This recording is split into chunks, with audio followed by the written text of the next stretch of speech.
Hello, it's been a long time since I've made a video, and here's a quick update. 7 months ago I started this journey and I fell off the wagon, and not just off the wagon onto the ground. It's like I fell off into a big fat vat of fatty, ooey gooey, sugary goodness, and yeah. So anyway, I'm back focused, and since May 1st I'm down 18 pounds, so woohoo, yay for me.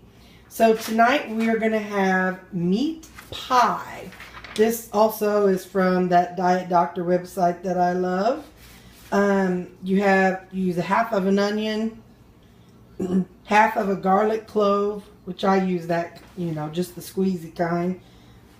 A tablespoon of butter, 12 ounces of ground beef, salt, pepper, some, you can use oregano or basil, or I use Italian seasoning, and then some tomato paste.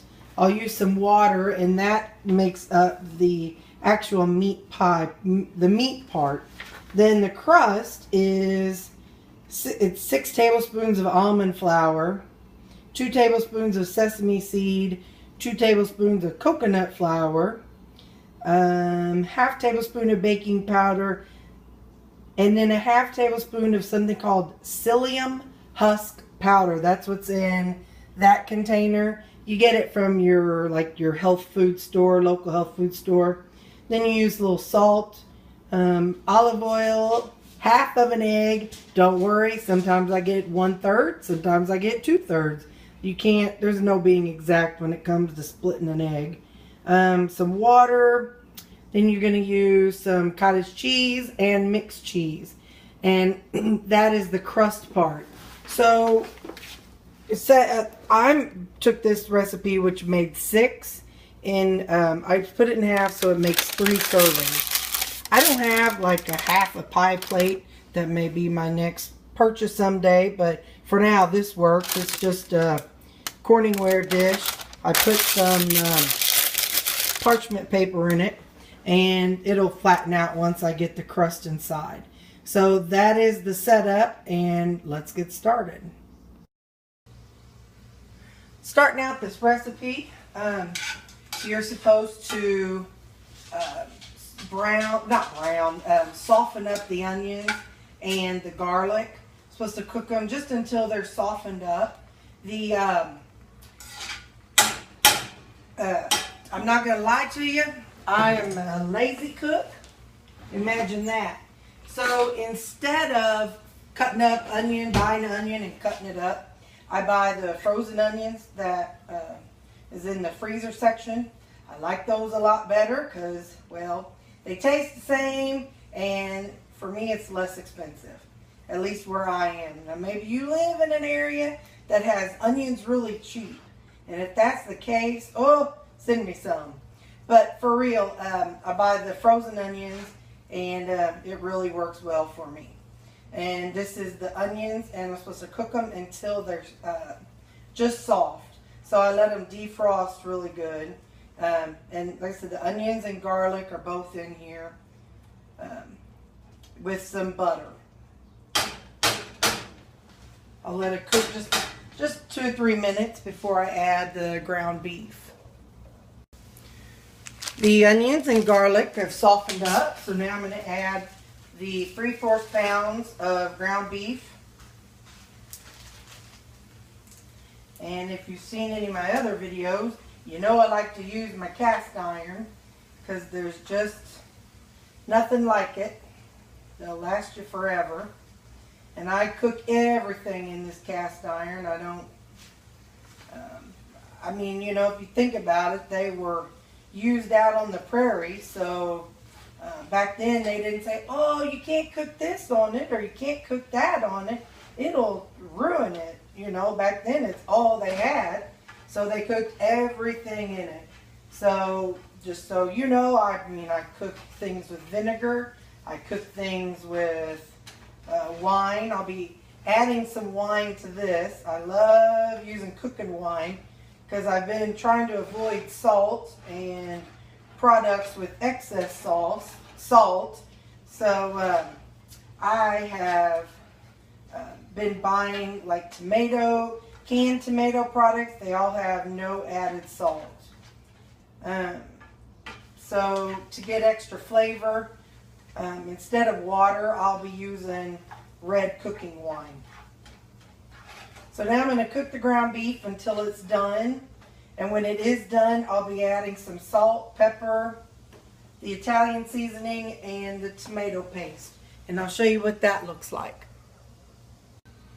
I've added the salt and pepper. And when I say salt, I mean something that's called no salt. I know a lot of people love Mrs. Dash, but if I want something to replace something, I want it to taste like the thing it's replacing.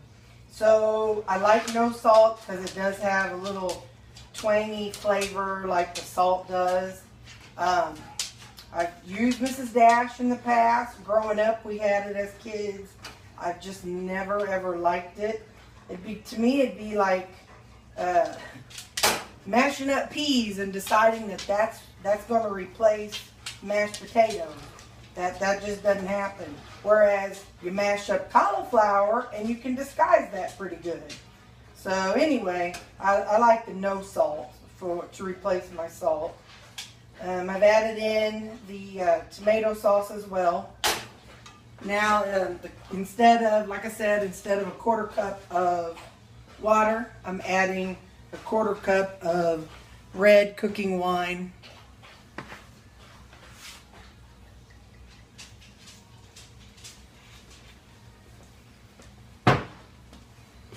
And then I'm supposed to turn it down and let it simmer for 20 minutes while I work on the crust for the pie part.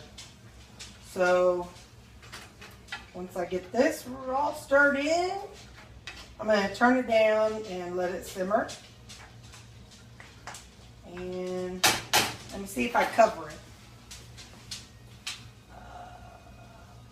Nope. Just lower the heat and simmer and work on the pie dough. So I'm going to gather all that stuff together and I'll show you how we do the meat pie dough. We've moved and this is not exactly the best location, but yeah, it'll work. In here I have the almond flour, the 6 tablespoons of almond flour, 2 tablespoons of sesame seed, 2 tablespoons of coconut flour, 1/2 tablespoon of ground psyllium husk powder, 1/2 teaspoon of baking powder, 1/2 pinch of salt. Yeah, that was a hoot. And 1 1/2 tablespoons of olive oil, 2 tablespoons of water, and I'm about to add the egg. So I kind of just end up with some of the white, and then I try to get out some of the yolk, and that's that. Yeah, like I said, it's probably more like 2/3, but it'll work. Sorry, I had to rinse my hands. So now, according to the instructions, you're supposed to put that in a food processor. I'm not getting my food processor dirty just for just that amount. Not gonna happen. So, but it says that you are supposed to mix it together until it turns into a ball. Or you can, like I said, you can use a fork to do it, it says.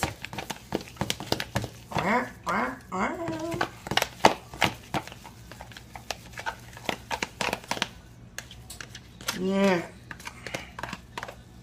I think that's good enough of a ball. That's kind of like a ball. Like about 3 of them. So then you put them in here.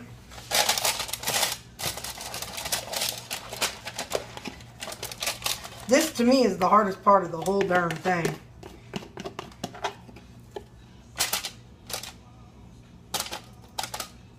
Okay.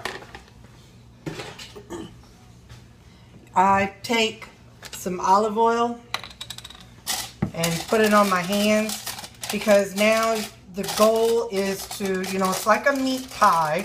So think of like a pot pie. So you want there to be a crust on it. And I put a little oil on my fingers. Let me move into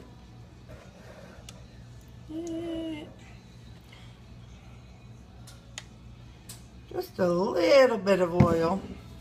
Kind of rub it on my hands. And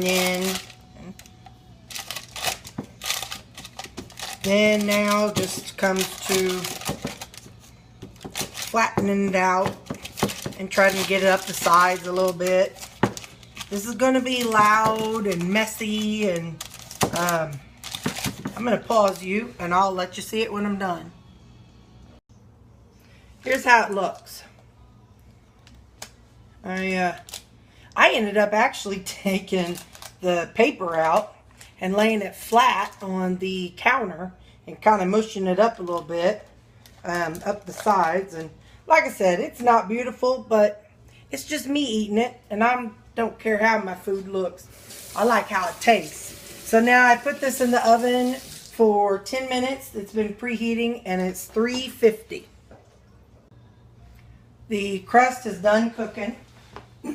So now you add your meat sauce that you made.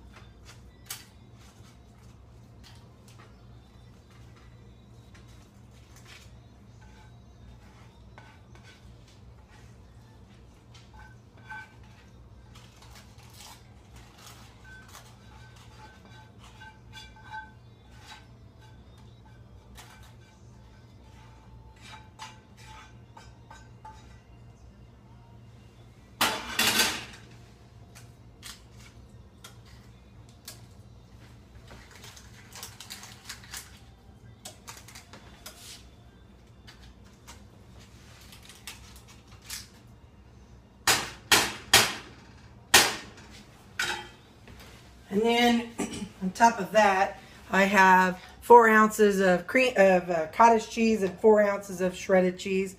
I'm going to put that on top. Let's see if I can show you without burning myself. So the top layer is the cottage cheese. I used mozzarella and Parmesan. No particular blend. I just, threw it in there. So now this is going to bake for 30 to 40 minutes. And I'll show you how it looks when it's done. And look, my skillet, it's hard to see, but it's clean as a whistle. All I did was clean it with the little scrub brush and a little soap. And now I'm going to dry it on my stove.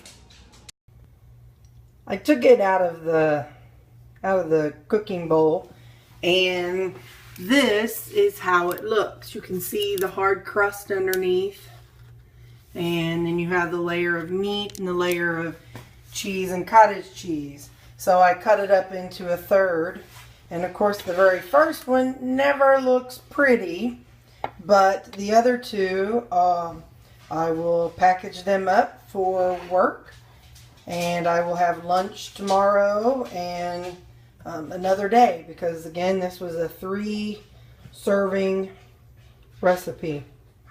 So there you go, a meat pie.